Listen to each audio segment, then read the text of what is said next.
যাদের কাছে দই জমে না, আজকের ভিডিওটি শুধুমাত্র তাদের জন্য। এই একটি মাত্র প্রসেস ফলো করে আমি যতবার দই বসিয়েছি ঠিক ততবারই 100% রেজাল্ট পেয়েছি। তো এর জন্য প্রথমে একটা স্ট্রেনারের মধ্যে নিয়ে নিয়েছি হাফ কাপ টক দই। এই টক দই আমার বাজার থেকে কেনা, চেষ্টা করবেন বাজার থেকে কেনা টক দই দিয়ে দই তৈরি করতে।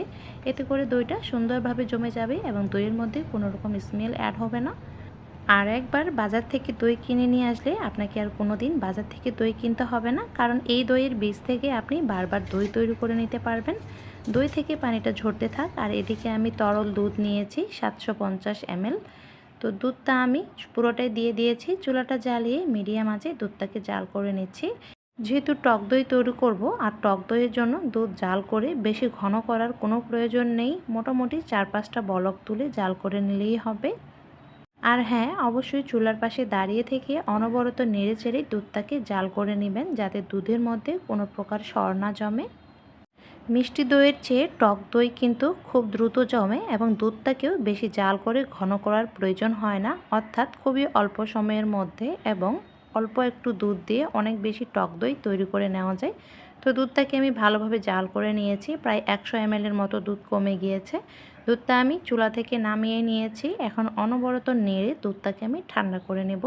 তবে পুরোপুরি ঠান্ডা করা যাবে না, একটা আঙ্গুল ডুবালে যাতে আঙ্গুলটা ধরে রাখা যায়, অর্থাৎ কোনো রকম কষ্ট মনে না হয়। তো আঙুলটা ডুবালে নিজেকে আরামদায়ক মনে হবে, ঠিক সেরকম করে দুধটাকে ঠান্ডা করে নিতে হবে, অর্থাৎ যেটাকে কুসুম গরম বলে থাকি।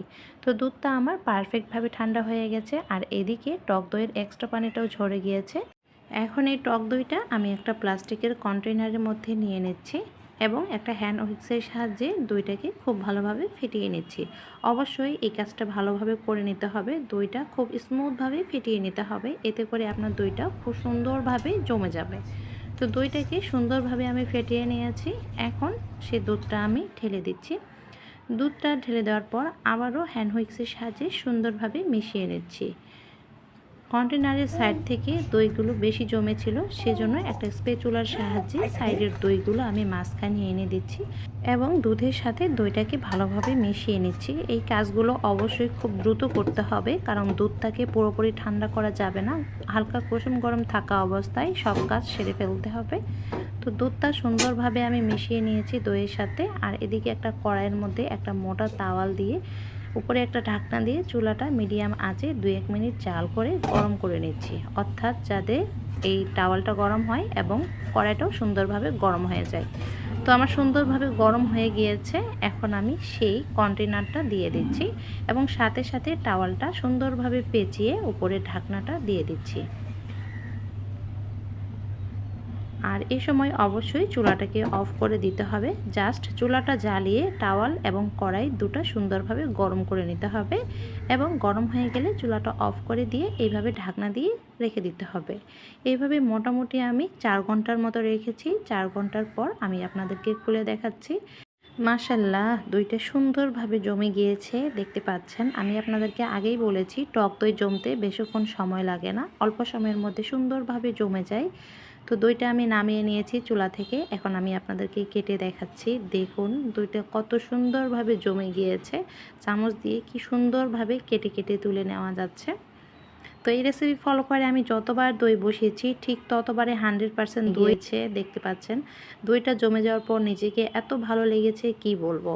আর আমি বাজার থেকে কিন্তু টক দই কিনি না, জাস্ট একবারেই কিনে নিয়ে এসে এইভাবে বেশি করে টক দই তৈরি করে নিই এবং পরবর্তীতে এই দই দিয়ে আবার আমি মিষ্টি দই বা টক দই তৈরি করে নিই। আমাকে আর বাজার থেকে দই কিনতে হয় না। তো চেষ্টা করবেন শুধুমাত্র একবার বাজার থেকে দই কিনে নিয়ে আসতে, কারণ দইয়ের বীজ যদি ভালো হয় তাহলে আপনার দইটাও সুন্দর হবে। আর পরবর্তীতে এই দই দিয়ে আপনি বারবার টক দই বা মিষ্টি দই বানিয়ে খেতে পারবেন, ঠিক আমার মতো। আপনাকে আর কোনোদিন বাজার থেকে দই কিনতে হবে না ইনশাআল্লাহ। দইটা দেখুন কত সুন্দর স্মুথ হয়েছে দইটা। আশা করছি আপনারা দেখে বুঝতে পারছেন। অবশ্যই একবার হলেও এই প্রসেস ফলো করে দই জমাবেন, আশা করছি আপনারও 100% রেজাল্ট পাবেন। তো এই ছিল আজকের রেসিপি। এতক্ষণ সাথে থাকার জন্য ধন্যবাদ সবাইকে।